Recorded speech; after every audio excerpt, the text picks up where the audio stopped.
Hey, welcome to From the Baseline with Premier Basketball. I'm Mark Williams, Global Scout, and we appreciate you tuning in.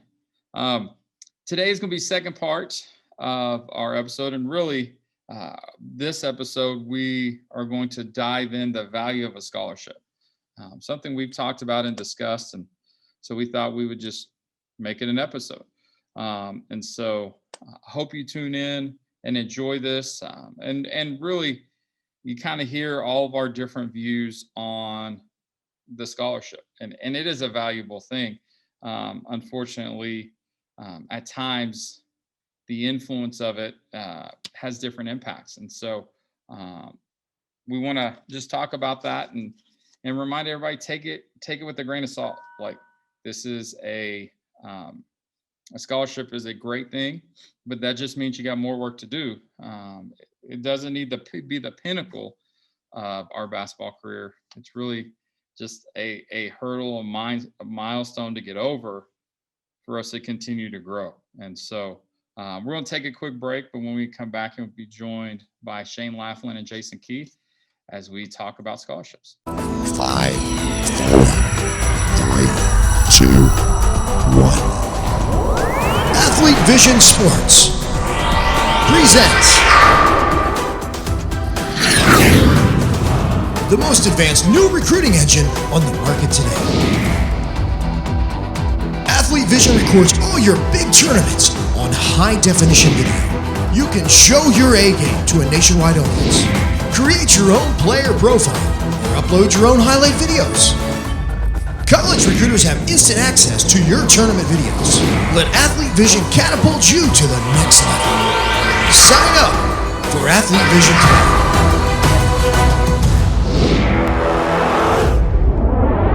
All right, so we're back after talking a little bit of on the floor in the gym basketball from the spring, and just something I brought up with the guys earlier. And we talk about this from time to time, but I want to ask you guys kind of your thoughts, because clearly I have mine. The value, or in this case, the devaluing of a scholarship. And I don't mean in literal terms, because we know that these scholarships now, with cost of attendance and things like that, and inflation and all these things, they are worth more dollars. Mm-hmm.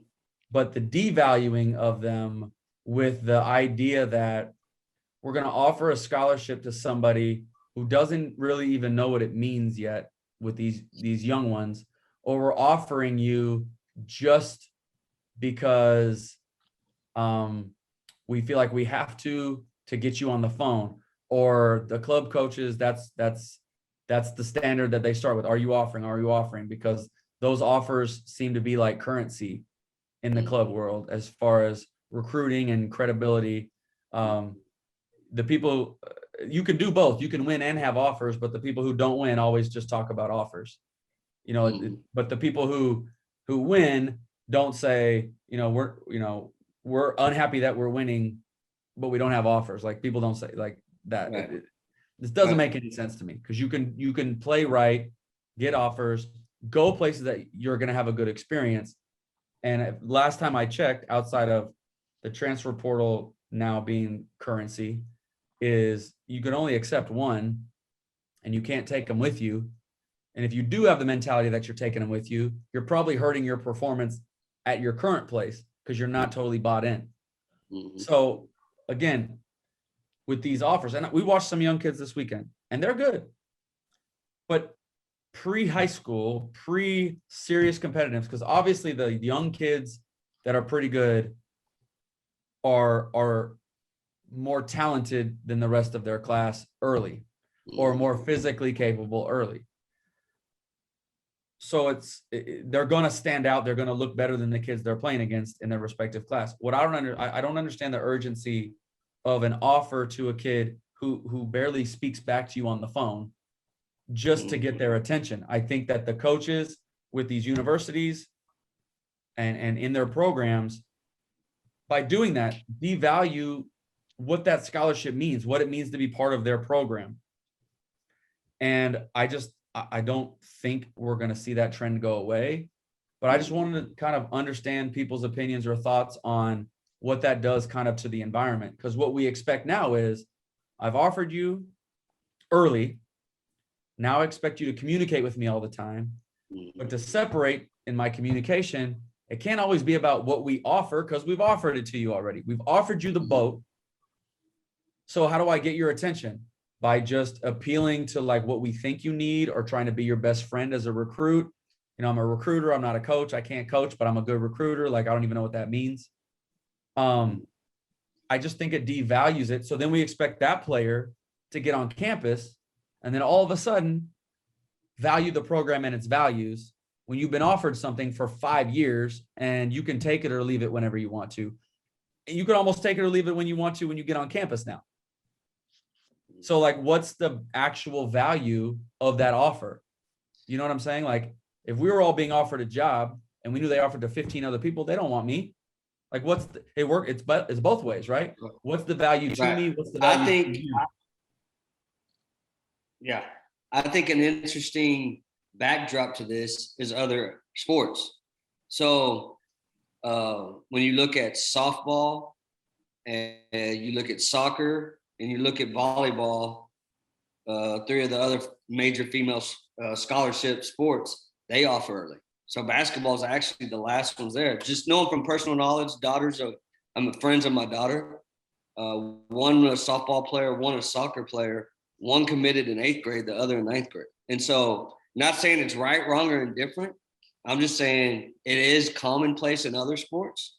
And so I don't know if that logic is carried over at all, like in interathletic meetings when they talked about why we go after kids or that kind of thing. And in soccer, they don't even play for their high school teams a lot of times. They play for clubs, their clubs year round, which is its own culture with that. But she never even played for the high school here. She played club ball and committed in the 8th grade. I wonder how much in those sports it has to do with the fact that the way their games are played are very position oriented. And Right. like, for instance, softball, like the numbers are the numbers. Right. Volleyball, like, you don't have an interaction, a physical interaction with an opponent. Right. So you can kind of maybe read earlier. And this is purely off the top. Yeah. We're just talking And context. then soccer, you're a goalie, you're a forward, you're a defensive player. Now, it's not to say it, and I don't know this, it's not to say people don't go to college and change positions, but maybe there's a little bit more of a technical aspect to those sports. Right. And then I think that from what I understand, those sports also, from a club standpoint, cost a whole lot more.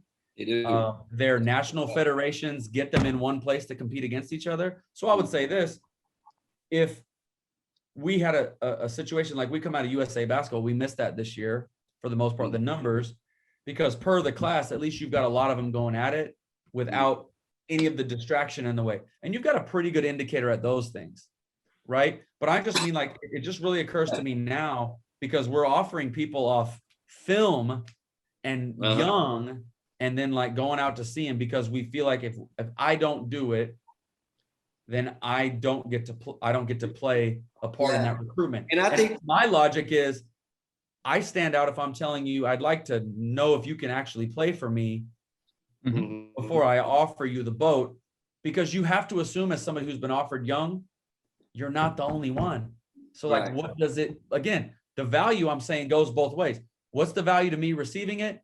And then what are you doing to devalue your scholarship, which is your currency of recruitment, outside of all the other stuff that they try to sell them, right? Right. Like, how do you talk to an 8th grader about their college experience and they don't even have a high school experience? Yeah, and I think it's the way of youth athletics, though, and so it's the way it's trending bigger than us. We talk, and again, this is a different level, so I'm just trying to give context. We talk Luka, who started playing professional basketball at 13. Like, he skipped a whole lot of steps doing that. That's commonplace in European and foreign soccer, where they go find a kid and they put him on the junior club teams for FC Barcelona, and they're 1,000% developing. They do that in hockey in Canada. But they didn't say, as a 13-year-old, all right, to get your attention, you can have 1 of 12 spots on our top team. Right. They did, but they It made did. you play your way through. And I'd like to know the numbers of the times they took, how many kids, when they took Luka to his level of club, Right. how many of them didn't make it because they make get through this competitive gauntlet to get there. Right. Well, it's different with the European model because they're recruiting them at a young age because of what they are and what they can develop them into. And so they're recruiting them to join their development program and their pipeline. The development program, right.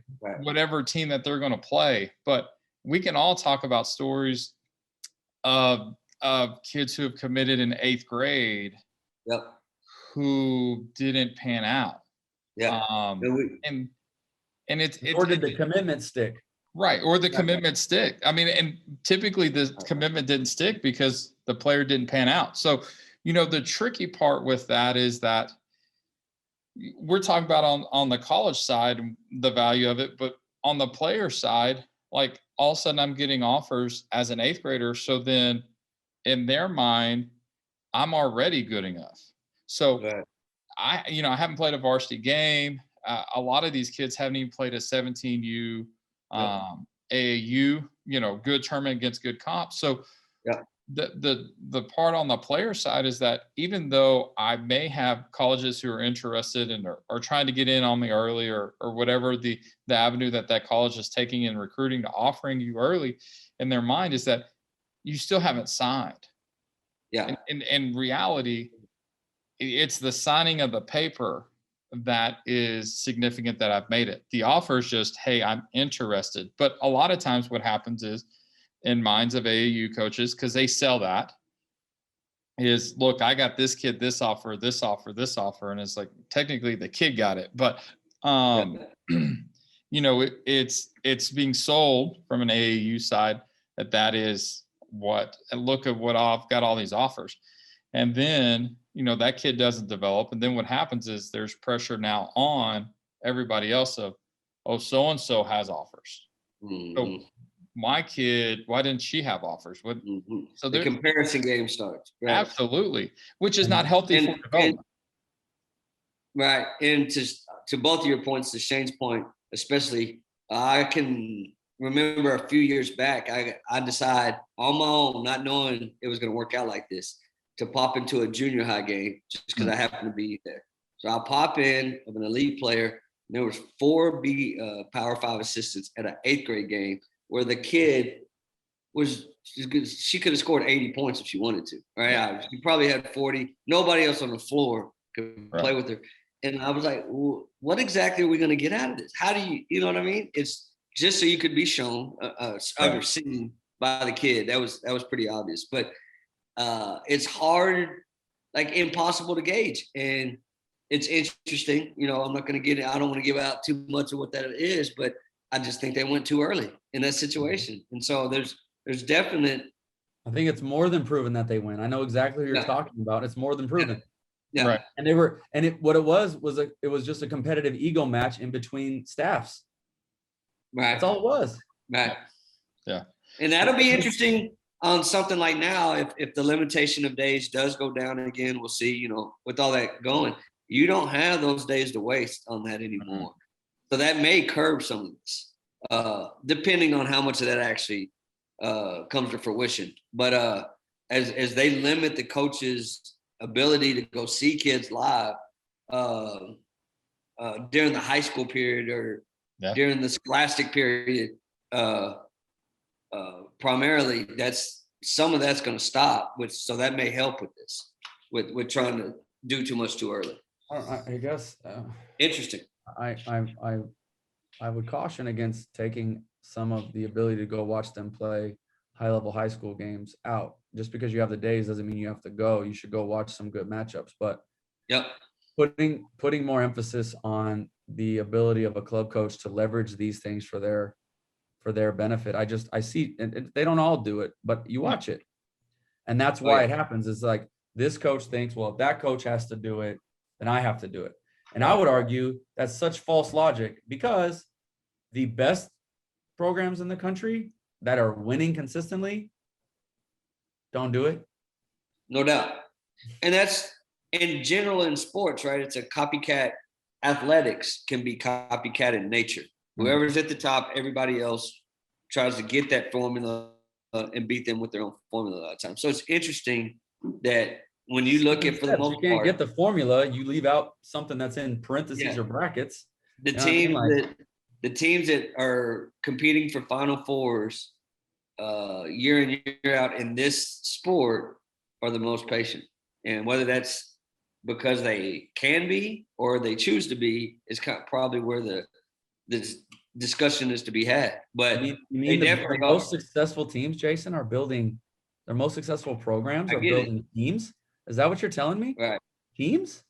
Well, and I think what's lost in all this is that there's value just in life of working for and earning something, like legitly earning it. You know, I remember when I was in sports, you know, it was competitive. Then all of a sudden everybody got an award, you know, for whatever reason. And so, you know, the tricky part is on both sides. You got programs who willingly throw out as many offers as they can, you know, knowing that it's all gonna, I'll give and take as much as I can, right?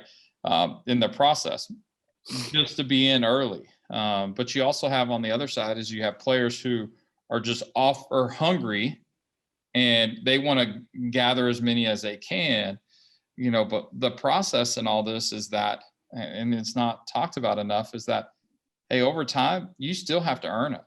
Like an offer's just, hey, I'm interested. As soon as you get on campus, they're not just going to play you because they offered you in 8th grade. Right. Like, so it sends the wrong message. It just, and then I my agree thing with is that. like, as you were doing this, the responsibility lies in the staffs. And anybody who talks about the transfer portal, the first thing I say is, look, you can blame club coaches, you can blame crazy parents, you can do all this that you want.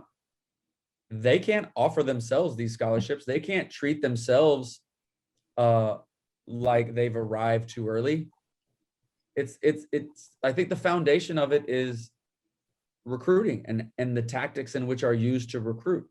Mm-hmm. And some of that is like, hey, look at me. Well, if you're doing it, if you're modeling the behavior, which is, hey, look at me, look what I can offer you, here's our bells and whistles, they're going to have a, hey, look at me type of mentality. And it's going to be that much harder when they're struggling because they've developed this, hey, look at me thing. Look at my DNP, coach's decision. Like that's what it does. And then they've got to blame somebody for it. Yep. And I just think the coaching and teaching, you don't do that. Mark, before the semester starts, before you teach, how many A's do you offer? There is no guarantee. It doesn't make any sense. Yeah. I mean, there is no guarantees, you know, and at the end of the day, no matter how many offers you have, and this is what we're trying to build within the AAU world as far as matchups matter. At the end of the day, it's when you square off against so-and-so, and it is that, and we see who wins, right?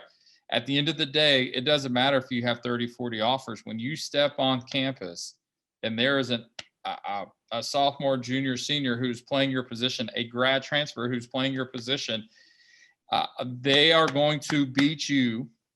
And that's a mindset in practice because you haven't earned anything. And great that you sign, great that you've achieved that level. And that's to be applauded when you sign and get that scholarship. But it's not over. Whether you get that offer as an 8th grader or as a senior, when you step on campus, you now have to earn it. You now have to show it. You now have to prove it. And it's at the college level, the pro level, the WNBA level, it doesn't matter. Right. As I mentioned before, there are only still so many opportunities. Mm-hmm. And so anything you're doing, you know, this is what worries me about the rewards for just talent. It's like people talk about if a kid is, say you have a smart kid, you just have a smart kid and I don't have kids, you guys have kids. One of them smart. They say Jason has brilliant kids. I don't know. They didn't get it from Jason. That's for sure. Tough deal. But the things that I read say you caution them against telling them how smart they are, but reward them for working. Reward them for the steps that they took to achieve said goal, or the time they put in, not just that, you know, you were the fastest, you were the smartest from the jump. Because what they're showing is, yes, a talent. But if you reward them for their talent all the time, when they run into college or they run into having to get into college, they haven't had to think through the challenge of it. So all the things that we're saying, it is really good, but you've got to go provide yourself with challenges, or at some point your talent is just talent. If you're not trying to lose, if you're not trying to put yourself in the position to at least experience loss or experience struggle. And it's inevitable when you go from 100,000 high school players, I'm just making them round numbers, to 1,000 college players, to, you know, 100 of them being 120, 150 of them in that range being Power 5 players, to, you know, the next level, which is 10 of them making WNBA rosters per class or whatever. Each one is a exponentially more competitive level than the last one. So we're rewarding on talent. I mean, you see it now with some of the coverage. We spoke about some of this past year's draft eligible people or seniors as if they were going to walk into the league and just be really good. No way. And everybody knew this was a weak draft class, but they were spoken about by people in the industry as if they were going to walk into the league and dominate the league.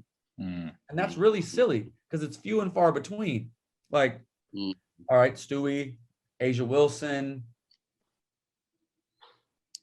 talk to me. Like, you know, there's been some really good rookies, and then there's good players, but they're not walking in and dominating the league. No, you know, not in terms of winning as well. Like, I feel like, you know, you've had some come in and give some numbers, but not win.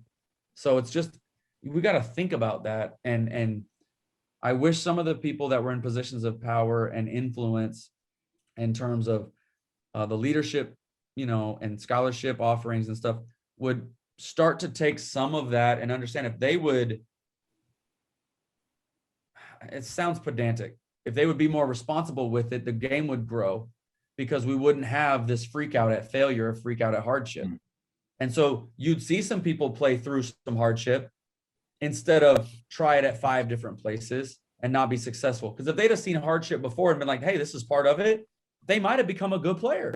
right. But they just ran someplace else. If you're on 3 schools in 5 years, like, miss me. Just Well, and that was evident before it even happened. I mean, with the way that it jumps from AAU team to AAU team. And so, you know, a lot to think about, a lot to chew on here. I mean, we could go on for a lot longer and different views and points, and, you know, a little bit in the conversations we have through text threads and on just getting on Zooms and talking about stuff and when we're all together. And so, you know, a lot to chew on. At the end of the day, scholarship offer is a privilege. Being able to play and represent is a privilege, but it doesn't stop there. You know, at the end of the day, it's about getting better, and that's what we want to encourage. You know, all players. Offer is not the end. You haven't arrived because you've got so many offers, because your work is really just beginning to really prove that offer was right at the level that you got it. And the last point that I want to like to make is when you talk to players in honest self-assessment situations, they really actually like it. Yeah. Like, I've never had anybody have a conversation with me that really, like, even through ranking stuff, when you talk to people about process and next level and whatever, they actually are like, you know what, I haven't thought about it that way. Yeah. And I would say, again, it's not just us. There's a lot of good resources out there. I think that we waste the opportunity because I think a lot of college coaches could be better resources in terms of this stuff.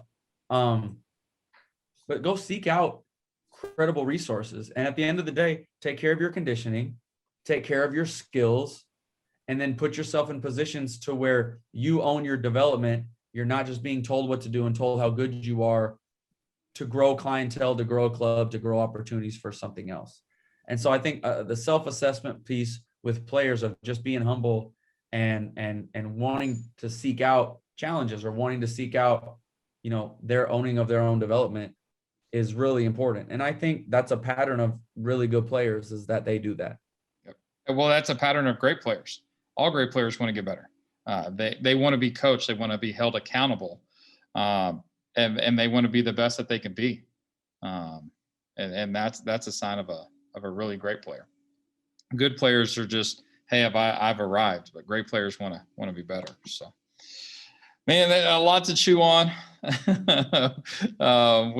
We've discussed a lot, talked about Prime West, Prime East that we're going to be at next weekend, and I know this weekend we have, I believe, Foreverland. Session 2 is this weekend. There at Mansfield, so excited so excited for what Britt's growing there, and excited to see teams play this weekend. And so, but hey, for anything last thing we want to add into before we sign off? You did stop recording on purpose, right? No. Oh no, sorry. It went dead on my end, but now it's back because I moved my mouse. No, we're still recording. Okay. We're still recording. I'll wait. I just got a message. I'll wait till we get off the phone.